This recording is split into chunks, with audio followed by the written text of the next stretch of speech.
유튜브 친구들 안녕. 일단은 6월 5일 밤부터 6월 6일 새벽까지 뜬 이슈들을 다룰 예정이고요. 지금 시각은 2시 48분. 일단 오피셜 같은 경우에는 칼룰루 유배로 간 거 1,400만 유로 완전 영입 옵션을 발동시켜가지고 가는 거랑, 그리고 주요 이적 이슈 중에 히미고 아인누리가 이제 맨시티로 간 거, 이게 4천만 유로쯤에 해당되는 거래라고 하죠, 로만 오피셜로.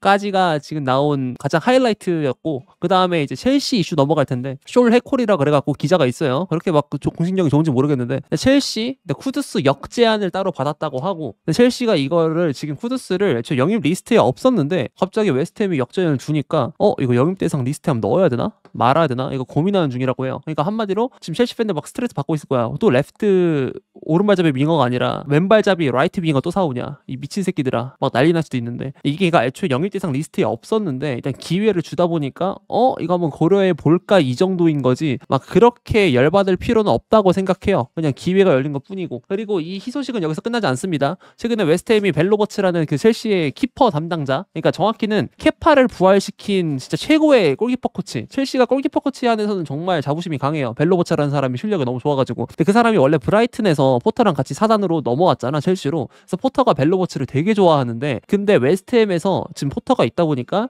벨로버츠를 다시 데려오려고 오퍼를 넣었다는 얘기가 있는데, 그 과정에서 포터가 또 산체스를 브라이튼 시절에 잘 썼으니까, 그래서 웨스트햄이 이 쿠두스 역제안을 함과 동시에 산체스 영입에 관해서 문의 중이라고 함. 이에 관해서는 추가 업데이트가 나오진 않았어가지고 뭐 긍정회로를 돌릴 건 아니고, 산체스가 생각보다 수요가 있구나 라고 생각을 해보면 좋을 것 같고요. 그 다음에 르키프 쪽에서 이거는 어제 오후 한 6시쯤에 떴던 이슈로 기억하는데, 매냥 이적료로 최소 2,500만 유로를 원한다고 해요. 이게 원래 그 전날에는 3,000만 유로에서 3,500만 유로 이 사이 왔다 갔다 했던 거 보면은 하루 사이에 가격이 꽤나 줄었다는 거. 물론 밀란은 애초에 2,500만 유로를 계속 밀고 있었는데 기사만 3,000만 유로에서 3,500만 유로를 요구한다고 나갔던 걸 수도 있어가지고 정확한 건 아니긴 한데, 어쨌든 매냥 이적료로 2,500만 유로를 원한다고 하는 게 르키프의 소식이고, 그리고 갈레티라는 기자가 AC 밀란은 고정 이적료로 최소 2천만 파운드를 요구하는 입장을 또 유지 중이라고 해요. 그러니까 대충 어느 정도 가격선이 형성이 되는지가 감이 오죠. 370억쯤 하겠구나, 이게 좀 가격 형성이 이쯤 된다는 게 감이 오고 있고요. 그리고 TSS 탑 시크릿 스카우트였나? 난 이렇게 알고 있거든. 얘는 애초에 유망주 관련 이슈로 굉장히 유명한 애긴 하지만 이번에 매냥 관련 이슈로 다루기도 했는데,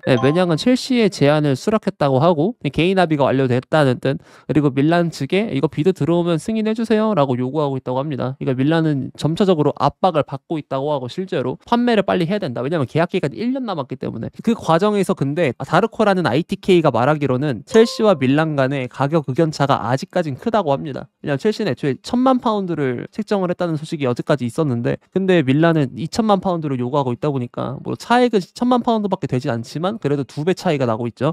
그래서 아직까지는 구단 간 협상이 계속 지속적으로 협상 테이블이 계속 있어야 될 것 같고, 아직은. 근데 일단 다르코 피셜로는 또 마레스카는 매냥을 존나 원한다고 해요. 지금 골키퍼로는 다음 시즌 GG 선언을 해야 된다고 합니다. 다음 시즌 못 치른다, 산체스 요르겐센으로, 뭐 이런 말이 있어. 근데 이건 ITK 말이라 가지고 그냥 재미로 넘기면 될 것 같고. 그리고 알렉스 크룩의 말로는 밀란이 원하는 판매 구조, 밀란은 2,500만 유로에서 2천만 파운드 뭐 이 정도 원한다고 했는데, 그렇게 팔 수 있을지는 불확실하다고 하는데, 근데 매냥은 정말 확실하게 이적을 원한다고 해요. 그리고 이제 매냥 이슈를 떠나서 첼시 다른 이슈로 넘어갈 텐데, 델랍이 일단 클럽 월드컵에 참여하기로 마음을 먹었다고 합니다. 이건 키어런 길의 소식이고요. 내가 어제 말했던 것처럼 얘가 왜 U21 유로를 고집하려고 하지? 이건 누가 봐도 크러를 나가야 되는 각인데 라고 말을 했잖아요. 그거랑 동일하게 난 진짜 이해가 안 갔거든. 근데 나간다고 합니다. 그리고 델랍의 등번호는 9번으로 확정이 됐어요.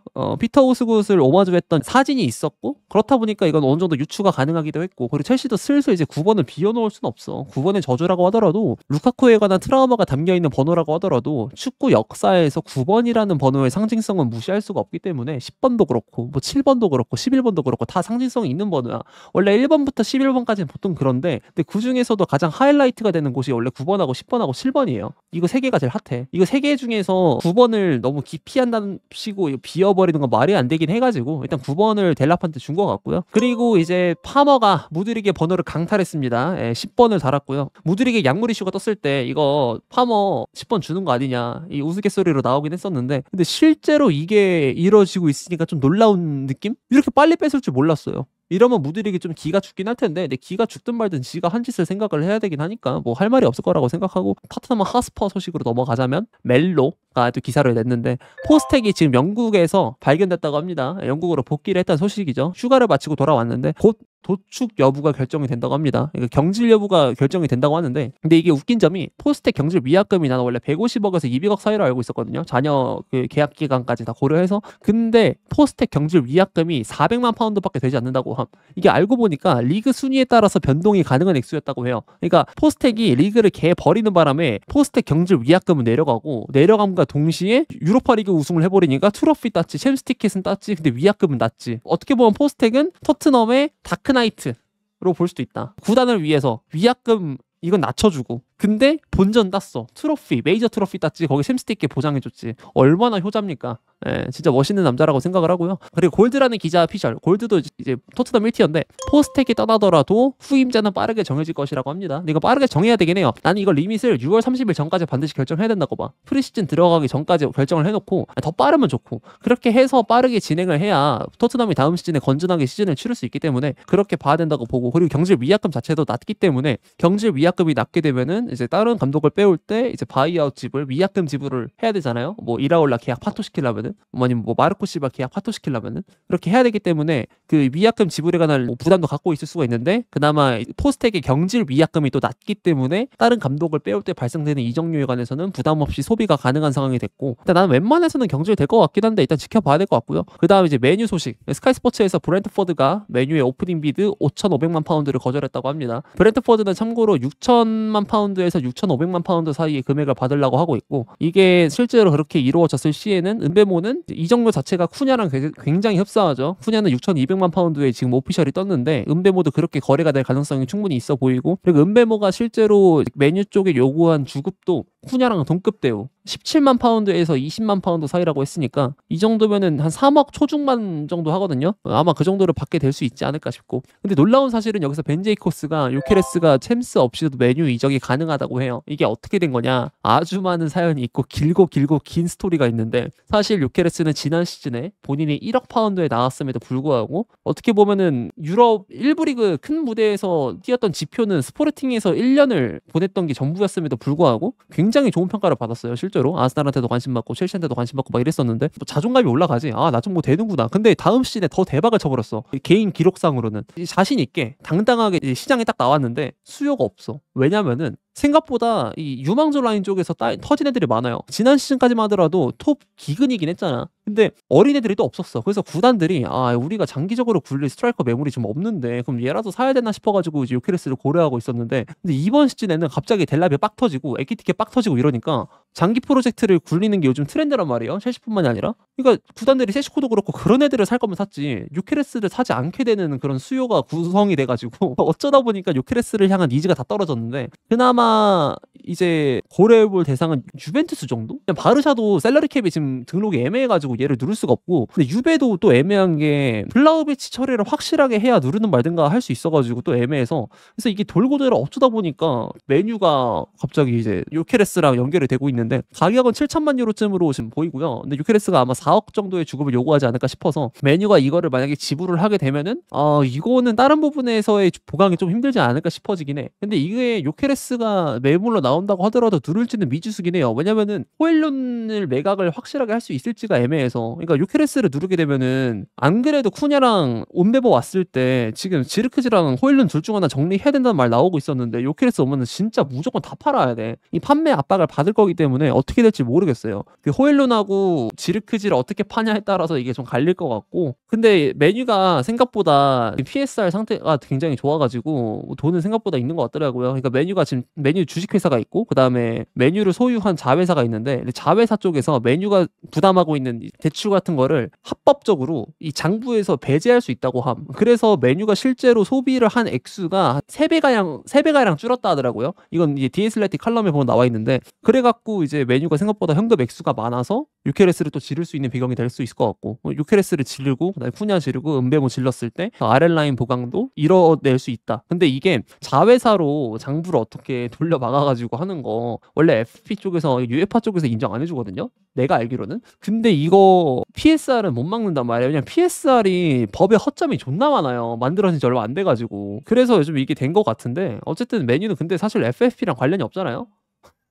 유럽 사람들 못 나가니까 그래서 가능했던 게 아닌가 싶긴 해. 내 뇌피셜로는. 그리고 이제 메뉴 팬들한테 희소식 키커에서 떴고요. 키커 독일 내에서 굉장히 공신력 있는 이제 잡지사인데 신문사인데 이 언론사에서 말하는 내용으로는 테나의 레버쿠젠이 가르나초 영입을 위해서 메뉴와 접촉을 했다고 해요. 근데 실제로 보니까 테나가 안토니를 노린다는 소식도 있던데 테나가 지금 비르츠랑 프림퐁이랑 요나단타 등이 떠나게 되는 이 레버쿠젠 이 많은 이적료를 흡수하고 다 쓰진 못하더라도 꽤나 상당수의 많은 이적료를 보장받으면서 리빌딩의 주축으로서 다시 메뉴에서 리빌딩에 안 좋은 역사를 남기긴 했지만 그래도 다시 레버쿠젠에서 리빌딩에 한 번 더 기회를 받게 됐는데 아약스 때처럼 리빌딩이 성공할 수 있을지 아니면 메뉴처럼 폭망할지는 모르겠음. 근데 노리는 매물들이 가르나초인 걸 보면은 이건 좀 모르겠다만 어쨌든 레버쿠젠이 접촉을 했다고 하고요. 그 다음에 이제 PL 나머지 짬통 소식인데 클럽마다 다 중요하게 다룰 건 없을 것 같아가지고 그냥 다 모아놨어요. 리버풀은 루이스 디아스에 관해서 바르샤에게 FS 선언을 때렸다고 합니다. 그리고 이게 루디가 생각보다는 저평가를 좀 많이 받고 있다고 생각하는 게 사실 스트라이커 자원 누네스가 개똥을 싸가지고 얘가 고생 개 많이 하긴 했잖아. 리버풀 팬들 뭐 얘가 턴오버 내든 뭐 하든 뭐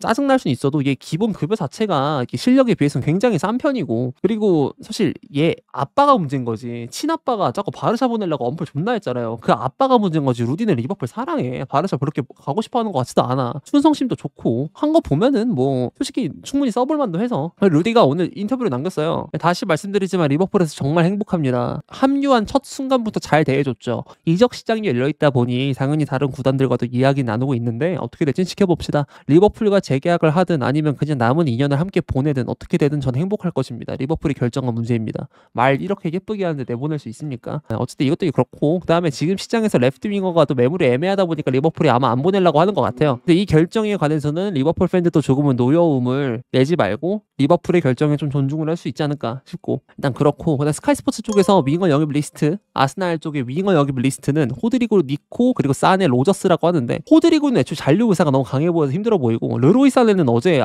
쇼케이스 기가 막히게 때렸죠. 전반 초반에는 진짜 아르테타 매혹 제대로 걸긴 했어. 르로이 사네 어제 잘하더라고요. 전반전에는. 그리고 니코 윌리엄스도 역시나 지금도 뜨고 있고 근데 현실적으로 니코 윌리엄스랑 사네가 가장 유력해 보이는데 여기에 로저스가 껴있거든요. 로저스는 왜 껴있냐 이걸 알려면 벤제이코스의 기사를 보면 되는데 이 사람이 말하는 바로는 다음 2주간 모건 로저스의 상황을 주시해야 함. 이게 왜냐면 빌라가 지금 PSR 문제가 생각보다 많이 심각하대. 이게 지금 날이 가면 갈수록 빌라 PSR 문제에 관해서 굉장히 많은 이제 표적을 삼아서 언론들이 막 기사를 쓰고 있는데 이게 빌라가 이번에 유럽 대항전을 나가긴 나가는데 근데 챔스는 나가지 못하고 유로파리그 이제 상금을 취해야 되는 상황이 왔잖아요. 재정적으로 타격을 받아야 돼. 빌라는 지금 챔스권 경쟁을 위해서 지금 갖고 있는 멤버를 그대로 유지한 채 투자를 더 해도 모자랄 판에 지금 이 스쿼드의 수준 자체를 낮춰야 돼요. 기존에 잘하고 있는 멤버를 팔아야 되니까 그중 하나가 로저스가 될 수 있다고 하는 상황인데 일단은 이게 로저스가 팔려야 되는 상황까지 갈지는 모르겠어요. 그러니까 얼만큼의 돈이 필요한지가 감이 안 와가지고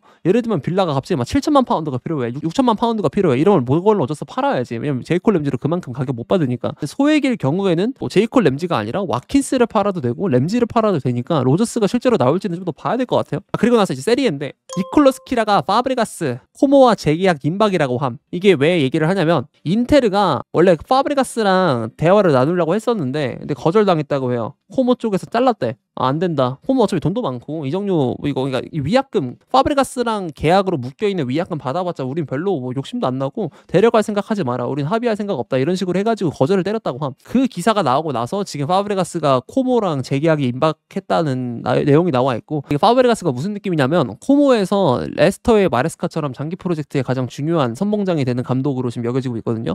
그래가지고 파브리가스를 쉽게 안 놓아주려고 하고 있는 것 같고 그리고 파브리가스도 인테르를 막 욕심내고 있는 것 같진 않아서 웬만해서는 파브리가스가 이제 코모에 잔류하게 될 것 같고 그리고 로마노 레인더러스가 히위고가 떴잖아요. 맨시티로 가는 거. 그래서 밀란이 모드리치를 대체자로 데려오려고 하는데 다음 주 월요일에 메디컬 완료를 할 예정이라고 하고 이런 거 보면은 이제 밀란은 레인더러스 대체자로 모드리치로 지금 보고 있는 것 같고 이런 거 보면은 또 밀란은 진짜 코어 라인 다 털릴 위기에 처해 있는 것 같아요. 이거는 너무 밀란 팬들이 불쌍하더라고. 이제 운영을 족같이 해가지고 그러니까 예를 들면은 재계약을 해가지고 매냥이라는 코어 라인을 잡았냐 아니면은 레인더러스라도 잡았냐 재정적으로 운영을 잘하던가 아니면은 뭐 시즌 성적이라도 잘 내서 잡던가 4강인가 이렇게 했어야 됐는데 두 마리 토끼 다 놓쳤잖아. 재정적으로도 별로였고 시즌 성적도 별로였고 질라탄이 진짜 이래서 욕을 개쳐먹거든요. 그 보드진으로서 할 말이 없는 것 같아. 그 질라탄 플러스 레드버드는 욕 많이 먹을만 한 것 같아. 그리고 마테오 모레토 알힐랄 오시멘을 보유하고 있는 나폴리랑 협상 중인데 나폴리는 원래 7,500만 유로를 지금 받으려고 하고 있었거든요. 근데 이제 오프닝 비드로 6,500만 유로 플러스 500만 유로를 나폴리 측이 비드를 했으나 이걸 거절당했다고 합니다. 예, 이 정도가 있고 그리고 어제 올라온 칼럼으로 한 가지 더 얘기하자면은 뉴캐슬이 원래 이번 시즌 포지션 보강을 되게 강박적으로 했어야 됐는데 왜냐면은 얘네가 23-24 시즌에 챔피언스리그랑 리그를 병행하면서 스쿼드가 얇아가지고 개박살났잖아요. 거기다가 토토날리 이슈 토날리가 도박 이슈까지 터져가지고 제일 중요한 중앙 미드필더 쓰지도 못했고 그래서 개박살이 난 경험이 또 있기 때문에 그 뼈저린 경험을 통해서라도 이번 여름에는 진짜 사활을 걸어서 굉장히 많은 영입을 해야 돼요. 그러니까 라이트 윙어 한 명 사와야 되고 제이크 머피가 잘한다고 하지만 전술적으로 왼발잡이 윙어를 라이트 윙어에다가 집어넣는 게 가장 이상적인 구조라서 한번 알아봐야 되고 그리고 좆 칼럼 윌슨이 나갈 거기 때문에 걔 서브로 누군가를 사와야 되는데 그 얘기로는 주앙 페드로가 나오고 있고 그리고 왼쪽 윙은 하비반스랑 고든이 있으니까 그대로 냅두고 그리고 중앙 미드필더 쪽에서 서브가 될 만한 자원 일단은 뭐 롱스태프는 뉴캐슬이 팀그론이 너무 없다 보니까 어쩔 수 없이 남겨야 되고 조일록이라고 걔 패급 새끼 하나 있는데 그 새끼 내보내고 누구 하나 사와야 되거든요. 그것도 고려를 해봐야 될 거고 그리고 센터백 라인 쪽에서도 사실 덴번이 있다곤 하지만 덴번을 포함시킨다 하더라도 어차피 로이드 켈리 본머스로부터 자유계약으로 빼온 로이드 켈리는 쓰지 않을 것이기 때문에 그래서 보트만 덴번 쉐어 이렇게 3명 플러스 1명이 더 있어야 돼서 센터백 1명 사와야 될 거고 그리고 라이트 윙백에서는 트리피어를 교체를 할 건지 말 건지 이것도 한번 고민을 해봐야 되고 거기다 키퍼까지 숙제가 되게 많거든요. 그래서 이번 시즌 뉴캐슬은 반드시 이적료를 많이 소비를 해야 되는 상황인데 그런 압박에 몰려 있는데 다행히도 뉴캐슬은 돈을 많이 쓸 수 있는 PSR 최소 충족 요건을 충족을 했다고 해가지고 그래서 이번 여름 이적 시장은 지난 겨울에는 이제 바이언을 주목하라고 했는데 이번 여름은 뉴캐슬을 주목하는 게 좋을 것 같습니다. 뉴캐슬 이번에 지들이 살기 위해서 순순히 살기 위해서 진짜 이적 시장을 목숨 걸어서 해야 되거든요. 안 그러면 다음 시즌 박을 수도 있어가지고 그래서 지금 여름 이적 시장에는 빌라랑 뉴캐슬 이 두 개가 제일 재밌을 듯 그리고 리버풀까지 PL 쪽은 리버풀은 대박을 많이 쳐서 재밌을 것 같고 빌라는 살기 위한 발악 뉴캐슬은 살기 위한 발악인데 빌라랑 조금 다른 테마 이렇게 세 가지 나머지 팀들은 생각보다 노잼일 것 같아요.